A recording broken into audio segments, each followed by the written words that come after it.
కలుగునిగా. ఉపవాసం అంటే వీళ్ళకి ఉపవాసం ఏంటి తెలుసా? కడుపు మార్చుకోవటమే.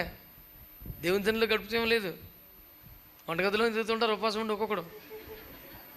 ఎరా ఎంత తింటావంటే ఫాస్టింగ్. మరి ఎందుకు సత్తనం వెళ్ళి గుళ్ళో కూర్చోంటే ఊరికినే వచ్చాను అలా. పేన వల్ల వంటగదిలో తెచ్చాక ఉపవాసం ఎందుకు రా, తినరాదు. పేరు ఉపవాసం, ఎప్పుడు అక్కడ సత్తమే. పొద్దున్న లేచి గబ్బ తలుచుకొని వాళ్ళకి ఏదో గడ్డి తినండి, రాత్రి వండి పెట్టేసి అన్ని సెట్ చేసేసి ఇదిగో తినండి నేను వాళ్ళ ఇంకా ప్రార్థనలో కూర్చోలేదంటే మరి పిల్లలకి అవి చేసి పెట్టి ఆ విధంగా మధ్యాహ్నం 12 దాకా తగలబడి అప్పుడు వచ్చి 1 గంట మోకరించి అలిసిపోయి పడుకొని రాత్రి కుటుంబ రత్వంతరాన్ని ప్రార్థన చేసుకుని తినేద్దాం. ఇప్పుడు ఇంత దానికి అంత బలవంత ఉపవాసం ఎందుకు రా? 5 పూటలు తినిరా, 3 పూటలు కాబట్టి 5 సార్లు తిని. దొంగ పనులు చేయొద్దు అన్నాను. ఏసు రక్తమే చేయి, మీకు వందనాలు.